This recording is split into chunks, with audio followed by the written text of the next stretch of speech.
இப்படி மறுபடியும் ஒரே தப்பு பண்ணிக்கிட்டு இருந்தீங்கன்னா எப்படிப்பா ஜெயிப்பீங்க ராஜஸ்தான் அப்படின்னு ஃபேன்ஸ் கேட்டுக்கிட்டு இருக்கிறாங்க. அதே வேளையில் செஞ்ச தப்பை கரெக்டாக ரெக்டிஃபை பண்ணி ஒரு தரமான வெற்றியை பெற்றிருக்கிறாங்க கொல்கத்தா.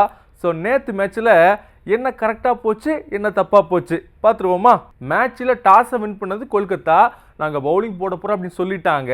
இப்போ ராஜஸ்தான் பேட்ஸ்மேன் களத்துக்குள்ளே வர்றாங்க.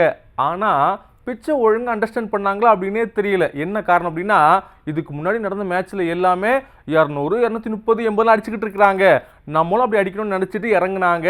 அதுதான் கொஞ்சம் தப்பாக போச்சு. என்ன பவர் பிளேல யூஸ் ஆச்சு. கிட்டத்தட்ட 6 ஓவருக்கு 54 ரன் அடிச்சிருந்தாங்க. ஒரு விக்கெட் தான் போயிருந்துச்சு. சஞ்சு தான் போயிருந்தாரு. அங்கே இருந்து 11 ஓவர் முடிவில் 82 ரன்னுக்கு 5 விக்கெட்டு. பராகு, ஜெய்ஸ்வால், நிதிஷ் ராணா, ஹசரங்கா அப்படின்னு தொடர்ச்சியாக அவுட் ஆகிட்டே இருந்தாங்க. இதுக்கு முக்கியமான காரணமாக அமைஞ்சது யார் அப்படின்னா, வருண் சக்கரவர்த்தி ஒரு சைடு, இன்னொரு பக்கம் பார்த்தீங்கன்னா மொயின் அலி. 2 பேருமே ஸ்பின் சாக் பண்ணி அந்த பேட்ஸ்மேனை கதற விட்டுட்டாங்க. அவங்க 2 பேரும் சேர்ந்து 8 ஓவர் போட்டு வெறும் 40 ரன் தான் கொடுத்துருந்தாங்க. டீம் சோலி முடிஞ்சிருச்சுன்னு நினைக்கிறப்ப ஜுரல் மட்டும் அப்படியே தட்டி ஆடினாரு. ஒரு 33 ரன் அடித்தார். அதன் காரணமாக ஒரு டீசெண்டான ஸ்கோர் வந்துச்சு அப்படின்னு பார்க்கப்படுது. ஏன்னா அவரை தாண்டி ஹெட்மேர் வந்தார், சுபம் துபே வந்தார். 2 பேருமே சரியாக ஆடலை. அவருக்கு சரியான பார்ட்னர்ஷிப்பே அமையலை.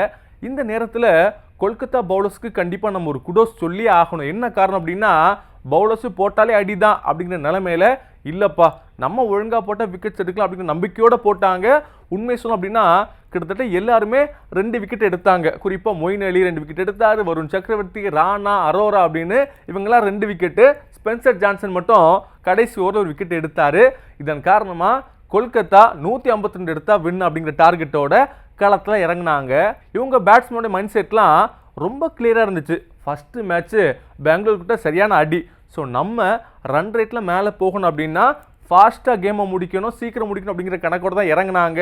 அதுலேயும் அவங்களுக்கு ஏற்ற மாதிரி குவிண்டன் டிகாக் அடித்தார் பாருங்க. அடி சரியான அடி.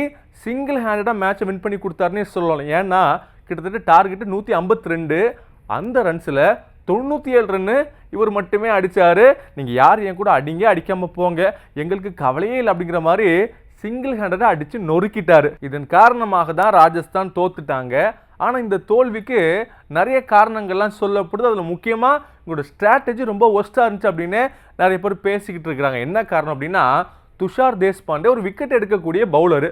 அவருக்கு நீங்கள் ஒரே ஓவர் கொடுத்தீங்கன்னா என்ன நியாயம்? இன்னொன்று ஸ்பின்னர்ஸ்க்கு நீங்கள் பார்த்தீங்கன்னா இவங்க சைட்லேருந்து ஹசரங்கா, தீக்ஷனா, ராணா, ஏன் பராகு கூட ஓவர் போட்டார். ஆனால் அவரை தவிர யாருமே நல்லா போடலை. ஆனாலும் கூட ஸ்பின்னர்ஸ்க்கு நிறைய ஓவர் கொடுத்துக்கிட்டே இருந்தார். என்ன காரணம்னா, கொல்கத்தாவில் பார்த்தீங்கன்னா ஸ்பின்னர்ஸ் நல்லா போட்டாங்க, அவங்க ரன்னு கொடுக்கலையா. ஸோ இவங்க ஸ்பின்னர்ஸே ட்ரை பண்ணாங்க. இவங்க சைடில் பார்த்தீங்கன்னா ஃபாஸ்ட் பாலர்ஸை நல்லா போட்டுக்கிட்டு இருந்தாங்க. ஸோ காம்பினேஷனே தப்பாடிட்டாங்க. விக்கெட்ஸு எப்படி மூவ் ஆகுது அப்படின்னு கணிக்காமல் பவுலிங் சேஞ்ச் கொடுத்துட்டார் அப்படின்னு பார்க்கப்படுது. ஸோ கடைசியில் மேட்சை கொல்கத்தா ஜெயித்துட்டாங்க. Quinton de Kock player of the மேட்சாக வாங்கினார். இந்த மேட்சை பொறுத்த வரைக்கும் ராஜஸ்தான் சில பாடங்களை கற்றே ஆகணும். என்ன அப்படின்னா, தொடர்ச்சியாக 2 மேட்ச்சு தோற்றுருக்குறாங்க.